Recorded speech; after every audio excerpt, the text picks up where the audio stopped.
जेवढ्या जागा मिळाल्या त्यातल्या जवळपास 80% जागा विजयी करून पवारसाहेबांच्या नेतृत्वाखाली दाखवल्या.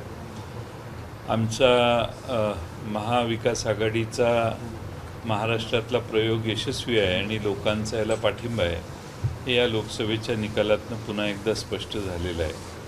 आणि लोकसभेत भारतीय जनता पक्षाला 240 जागाच्या दरम्यान रोखण्यात जे यश आहे त्यात महाराष्ट्राचा मोठा वाटा आहे. देशामध्ये संविधान बदलता यांना येऊ नये आणि देशातली महागाई, देशातली बेरोजगारी अशा अन्य सगळ्या प्रश्नांचा परिपाक म्हणून भारतीय जनता पक्षाच्या जागा भारतात कमी झाल्या आणि त्याचा मोठा वाटा महाराष्ट्राचा आहे. एकंदरीत पाहता राज्यामध्ये तुला यश मिळालं आहे.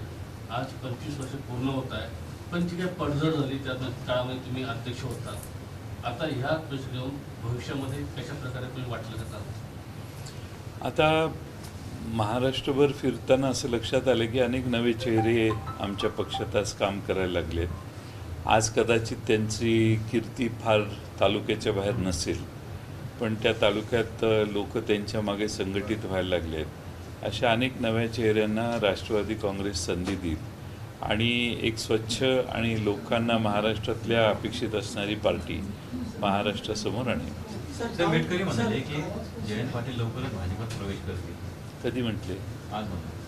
आज म्हटले. काय परिणाम वगैरे झालेला दिसतोय.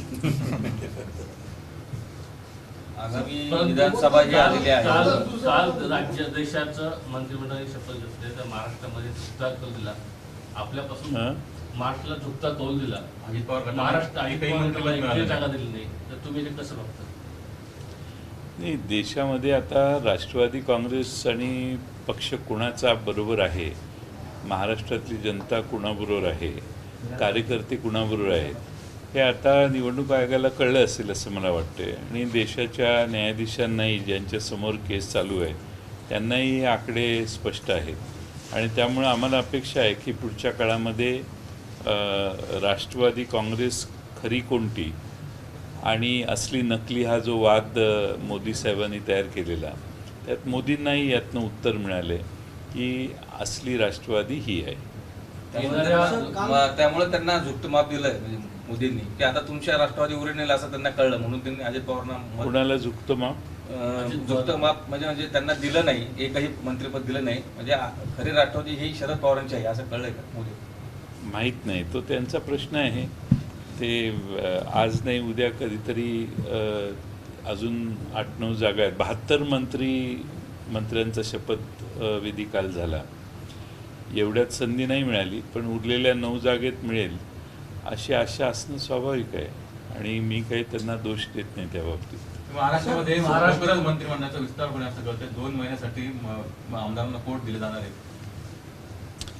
असं जर असेल तर आणखीन महाराष्ट्रातली जनता, आधीच राज्य सरकारवर महाराष्ट्रातली जनता नाराज आहे, आणखीन डबल स्पीडनं जनता नाराज होईल. शेवटच्या 2 आणि 3 महिन्यासाठी जर लोकांना कोर्ट शिवून शपथ द्यायची असेल तर महाराष्ट्रातली जनता विधानसभेला त्याचं योग्य उत्तर देईल. महाराष्ट्रामध्ये राष्ट्रवादीला 80% यश मिळालेलं आहे. जवळपास 8 खासदार आले. तर येणाऱ्या काळामध्ये विधानसभेला राष्ट्रवादी किती जागांवरती दावा करेल?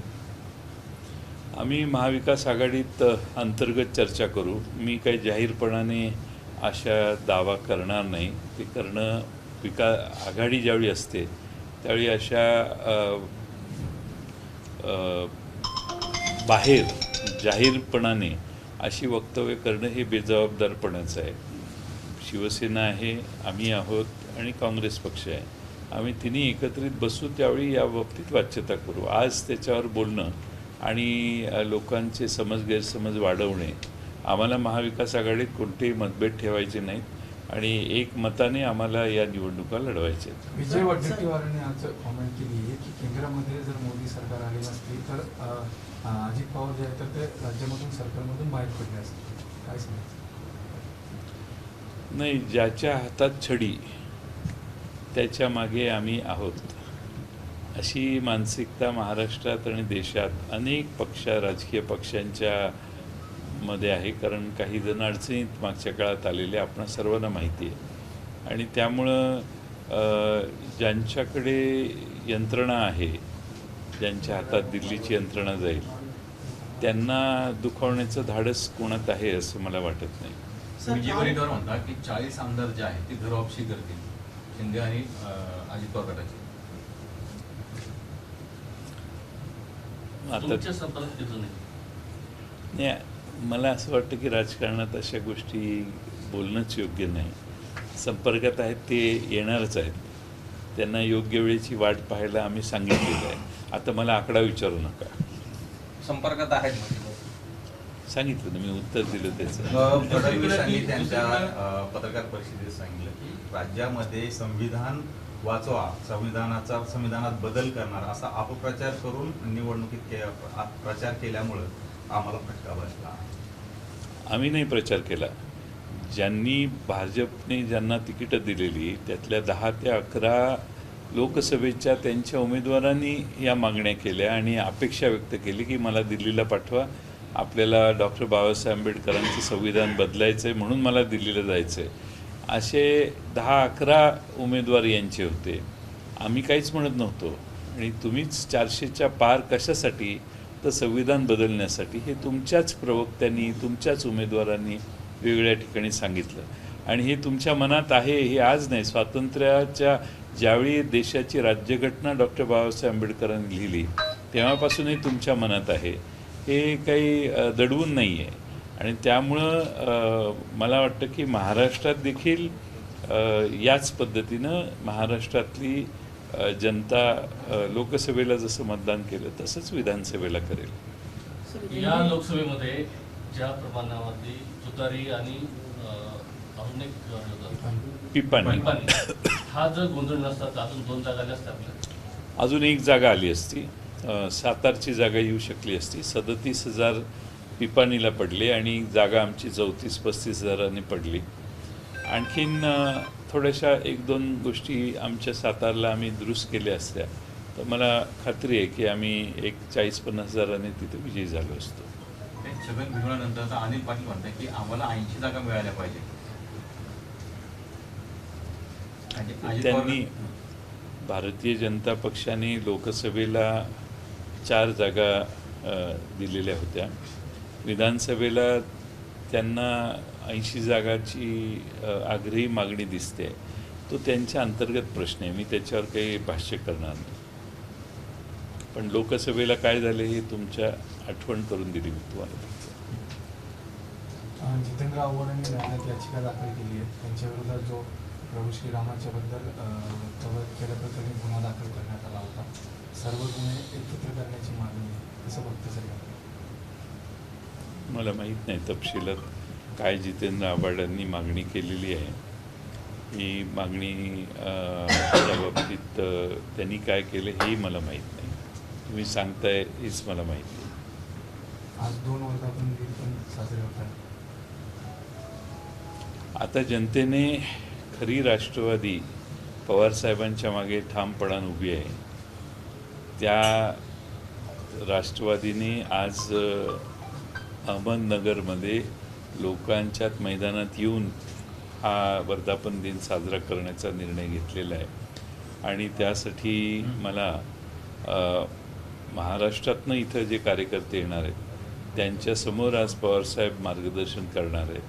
आणि महाराष्ट्रातली विधानसभेची सुरुवात, विधानसभेच्या प्रचाराच्या दृष्टीनं राष्ट्रवादी काँग्रेसचे कार्यकर्ते सज्ज राहावेत आणि महाविकास आघाडीचा त्या त्या भागात विजय करण्यासाठी त्यांनी कामाला लागावं, हाच संदेश या सभेतनं जाईल असा मला विश्वास आहे. मनोज जरांगे पाटील पुन्हा एकदा उपोषणाला बसलेले आहेत. तर त्यांच्या मागण्यांचं सरकार दर्शन करण्याचं वाटतं तुम्हाला? बघू आता ते उपोषणाला बसलेले आहेत, काय सरकारची प्रतिक्रिया आहे ते कळेल आपल्याला, त्यावर नंतर बोलता येईल. आज बोलणं आवश्यक नाही. सर, नीट परीक्षेसंदर्भात देखील मागणी होती रद्द करण्याची. विजय वडेट्टीवार नीटमध्ये एकाच केंद्रातले 4-4, 5-5 जण 100पैकी 100 मार्क मिळवतात. याचा अर्थ लिकेज झालं आहे का, दुसरीकडे कुठं मिळत नाही पण तिथंच मुलांना पैकीच्या पैकी मार्क मिळतात. त्यामुळं कॉपी झाली आहे, लिकेज झाले का नक्की काय झाले.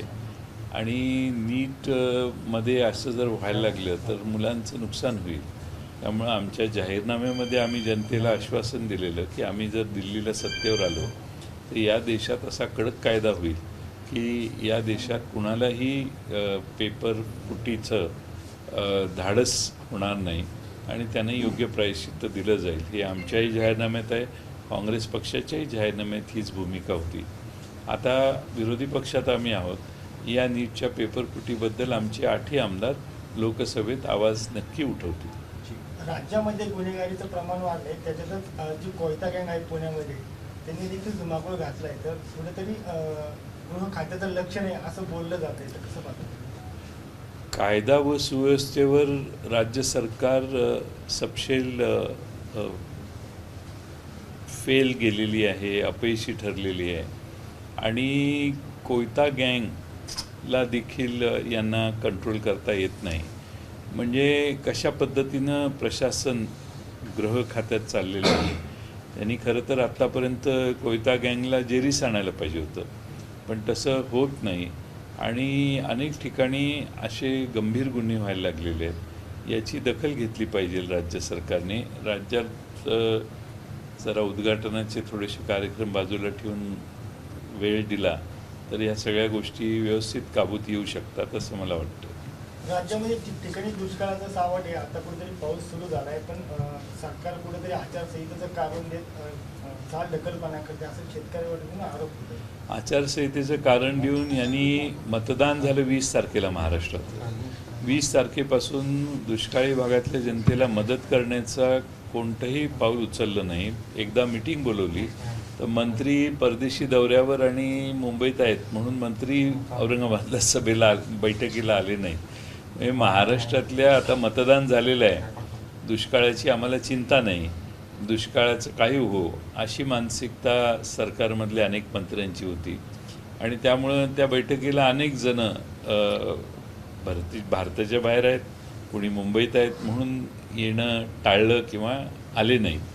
यातनंच दुष्काळग्रस्त भागातल्या जनतेच्या प्रश्नाविषयी किती आपुलकी आहे यांना हे स्पष्ट होतं असं मला वाटतं. एबीपी माझा, उघडा डोळे बघा नीट.